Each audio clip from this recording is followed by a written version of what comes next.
Hi എല്ലാവർക്കും നമസ്കാരം. പുതിയൊരു വീഡിയോയിലേക്ക് എല്ലാവർക്കും സ്വാഗതം. ഇന്നത്തെ റെസിപ്പി ഒരു കപ്പ് നമ്മുടെ അവലും അതേപോലെ തന്നെ നന്നായിട്ട് പഴുത്തതായി ഇതേപോലെ ഒരു നേന്ത്രപ്പഴം ഉപയോഗിച്ചുകൊണ്ട് വൈകുന്നേരം ചായക്കൊക്കെ എളുപ്പത്തിൽ റെഡിയാക്കി എടുക്കാൻ പറ്റാവുന്ന നല്ലൊരു നാടൻ പലഹാരത്തിൻ്റെ റെസിപ്പിയാണ്. അപ്പോൾ എല്ലാവരും മിസ് ചെയ്ത് ട്രൈ ചെയ്ത് നോക്കുക. നമുക്ക് ഒട്ടും തന്നെ സമയം കളയാതെ എങ്ങനെ ഈ റെസിപ്പി ചെയ്യുന്നതെന്ന് കണ്ടു നോക്കാം.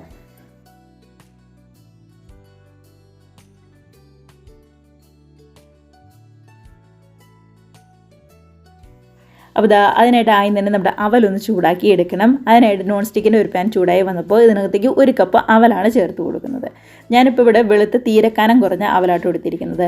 ഇല്ലാന്നുണ്ടെങ്കിൽ ഇച്ചിരി കനമുള്ള അവലൊക്കെ ആണെന്നുണ്ടെങ്കിലും കുഴപ്പമില്ല, ഏത് അവലാണെന്നുണ്ടെങ്കിലും കുഴപ്പമില്ല, വെളുത്തതോ അതല്ലെങ്കിൽ ചുമന്ന അവലോ ഏതാണെങ്കിലും കുഴപ്പമില്ല. അപ്പോൾ ഗ്യാസ് ഒരു മീഡിയം ഫ്ലെയിമിലാക്കി അവൽ നല്ലവണ്ണം തന്നെ ഒന്നിങ്ങ് ചൂടാക്കി എടുക്കാം. കണ്ടോ, അവൽ ചൂടായി വന്നപ്പോൾ പതുക്കെ ഒന്നിങ്ങ് ചുങ്ങി വന്നിട്ടുണ്ട്. ആ കയ്യിൽ ഇതേപോലെ കുറച്ചെടുത്ത് നോക്കുമ്പോൾ പൊടിച്ച് നോക്കുമ്പോൾ നന്നായിട്ട് പൊടിഞ്ഞ് വന്നിട്ടുണ്ടെങ്കിൽ ശരിക്കും ചൂടായി വന്നിട്ടുണ്ടെന്ന് മനസ്സിലാക്കാം.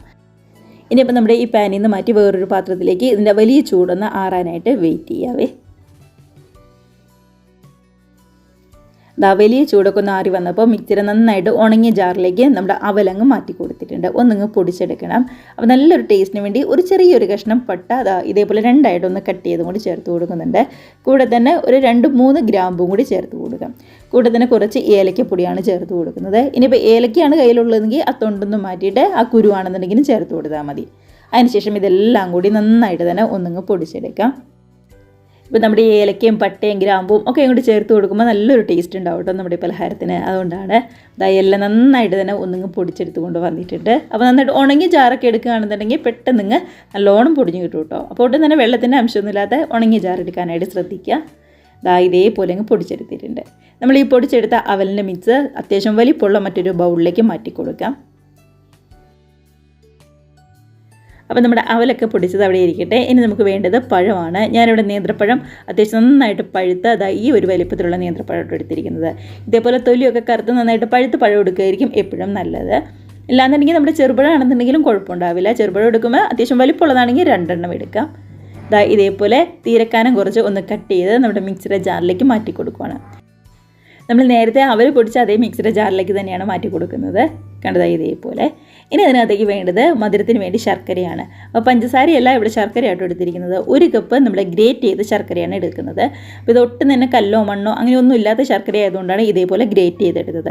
ഇപ്പോൾ കല്ലും മണ്ണോ ഒക്കെ ഉള്ള ശർക്കരയാണെങ്കിൽ ഈ 1 കപ്പ് ശർക്കര ഗ്രേറ്റ് ചെയ്ത് ഒരു 1/4 കപ്പ് വെള്ളം ഒഴിച്ച് നന്നായിട്ട് ഒന്ന് തിളപ്പിച്ച് അരിച്ചെടുക്കണം. അതിനുശേഷം നന്നായിട്ട് തണുത്തിട്ട് വേണം ആ സിറപ്പ് നമ്മുടെ ഈ പഴത്തിൻ്റെ മിക്സിലേക്ക് ചേർത്ത് കൊടുക്കാനായിട്ട്. ഇപ്പോൾ നല്ല ശർക്കര ആയതുകൊണ്ട് നമ്മളങ്ങ് നേരിട്ട് ചേർത്ത് കൊടുക്കുവാണ്. ഇനി ഇതിനകത്തേക്ക് വേണ്ടത് ഓയിലാണ്. അപ്പോൾ ഒരു 4-5 ടേബിൾ സ്പൂൺ ഓയിൽ ഞാൻ എടുത്തിട്ടുണ്ട് കേട്ടോ. ഒരു 1/4 കപ്പ് ഓയിൽ നമ്മൾ ചേർത്ത് കൊടുക്കുന്നുണ്ട്. സൺഫ്ലവർ ഓയിലാണ് ഇപ്പോൾ എടുത്തിരിക്കുന്നത്. നമ്മുടെ വെളിച്ചെണ്ണയോ പാം ഓയിലോ ഒഴിച്ച് വേറെ ഏത് റിഫൈൻഡ് ഓയിൽ ഏത് വേണമെങ്കിലും നമുക്ക് എടുക്കാം. ഇനിയിപ്പം നമ്മുടെ ഈ പഴവും ശർക്കരയും അതേപോലെ തന്നെ ഓയിൽ നന്നായിട്ട് തന്നെ ഒന്നിങ്ങ് അടിച്ചെടുത്തുകൊണ്ട് വരാം. ശരിക്കും പേസ്റ്റ് പോലെ ഒട്ടും തന്നെ കട്ടകളൊന്നുമില്ലാതെ നന്നായിട്ട് തന്നെ ഒന്നിങ്ങ് അടിച്ചെടുത്തുകൊണ്ട് വരാവേ. അങ്ങനെ നല്ലോണം നമ്മുടെ പഴവും ശർക്കരയും ഓയിലും ഒക്കെ ശരിക്കും ഒന്നങ്ങ് മിക്സാക്കി എടുത്തിട്ടുണ്ട്. ഒട്ടും തന്നെ കട്ടകളൊന്നുമില്ലാതെ നല്ല പേസ്റ്റ് രൂപത്തിലാണ് അങ്ങ് അടിച്ചെടുത്തിരിക്കുന്നത്. കണ്ടോ. ഇനിയിപ്പോൾ നമ്മുടെ ഈ മിക്സ് നമ്മൾ നേരത്തെ അവലൊക്കെ പൊടിച്ച് മാറ്റി വെച്ച ആ ഒരു ബൗളുണ്ടല്ലോ, ആ ബൗളിനകത്തേക്ക് അങ്ങ് ഒഴിച്ച് കൊടുക്കുവാണ്. അപ്പോൾ അതുകൊണ്ടാണ് അത്യാവശ്യം വലിപ്പമുള്ള ഒരു ബൗൾ തന്നെ നമ്മൾ ആദ്യമേ എടുക്കണമെന്ന് പറഞ്ഞത് കേട്ടോ. ഇതെല്ലാം കൂടി ഒന്ന് മിക്സ് ചെയ്തെടുക്കാനുള്ളതായതുകൊണ്ട് നമ്മുടെ പഴത്തിൻ്റെയും ശർക്കരയുടെയും അതേപോലെ തന്നെ ഓയിലും അവലിൻ്റെ മിക്സും എല്ലാം നമ്മൾ ചേർത്ത് കൊടുത്തിട്ടുണ്ട്. ഇനിയിപ്പോൾ നമ്മുടെ ഈ മിക്സിനകത്തേക്ക് ബാക്കിയുള്ള ചേരുവകളും കൂടി ഒന്ന് ചേർത്ത് കൊടുക്കാം. ഞാനിവിടെ അത്യാവശ്യം വലിപ്പമുള്ള ഒരു അരിപ്പ വെച്ചിട്ടുണ്ട്. ഇതിനകത്തേക്ക് ഒരു 1/4 കപ്പ് 250 ml കപ്പിന് 1 കപ്പിൽ 1/4 കപ്പ് ഗോതമ്പ് പൊടിയാണ് ചേർത്ത് കൊടുക്കുന്നത്. 1 കപ്പൊന്നും വേണ്ട കേട്ടോ, ഒരു 1/4 കപ്പ് അത്ര മാത്രം മതിയാവും. ഇനി ഇതിനകത്തേക്ക് നന്നായിട്ട് പൊങ്ങി ശരിക്കും സോഫ്റ്റായിട്ട് വരാനായിട്ട് ഒരു 1/2 ടീസ്പൂൺ മുതൽ 1/4 ടീസ്പൂൺ വരെ, 1 ടീസ്പൂൺ നിറച്ചില്ല, ഒരു 1/4 ടീസ്പൂണിൻ്റെ അടുത്ത് ബേക്കിംഗ് സോഡയാണ് ചേർത്ത് കൊടുക്കുന്നത്.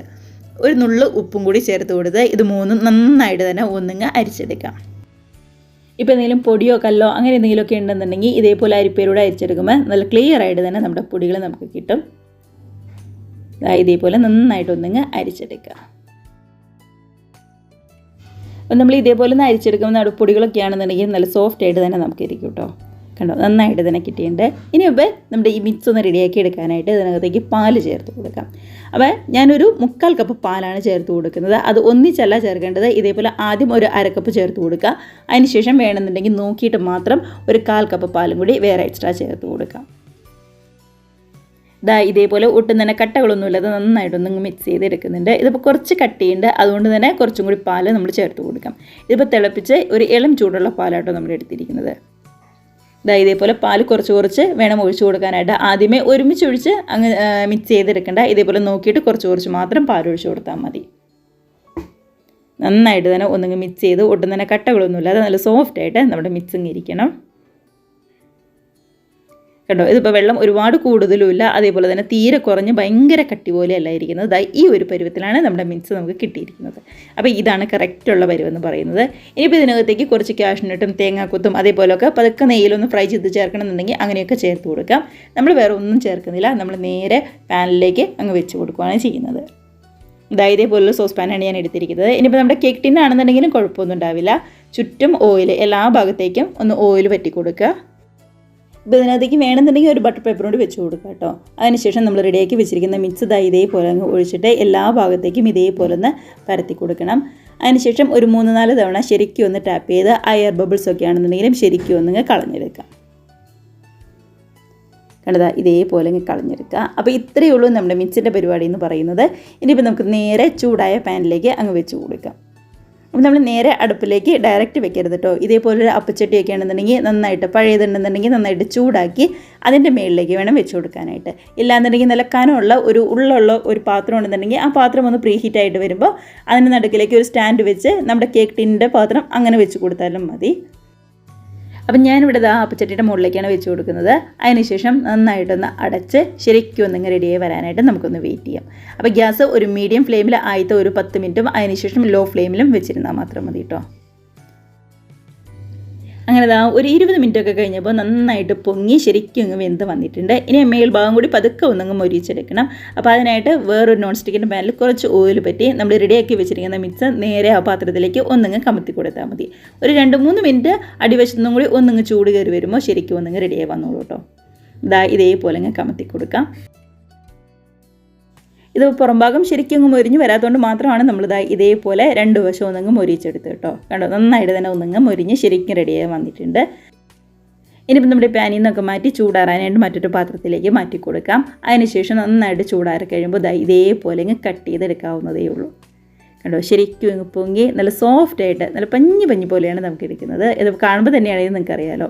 ഇപ്പോൾ ഉള്ളൊക്കെ ആണെന്നുണ്ടെങ്കിലും നന്നായിട്ട് വെന്ത് അടിപൊളിയായിട്ട് തന്നെ വന്നിട്ടുണ്ട്. അപ്പോൾ അവലും പഴമൊക്കെ ഉപയോഗിച്ചുകൊണ്ട് വൈകുന്നേരം ചായക്ക് എല്ലാവരും ഇതേപോലുള്ള പഞ്ഞി പോലുള്ള സ്നാക്സ് ഒന്ന് ഉണ്ടാക്കി നോക്കുക. കമൻസൊക്കെ മറക്കാതെ അറിയിക്കുക. അപ്പോൾ ഇന്നത്തെ വീഡിയോ ഇത്രയേ ഉള്ളൂ. എല്ലാവർക്കും ഇഷ്ടമായെന്ന് വിശ്വസിക്കുന്നു. നമുക്ക് പുതിയ വീഡിയോസൊക്കെ ആയിട്ട് വീണ്ടും കാണാം. ബൈ.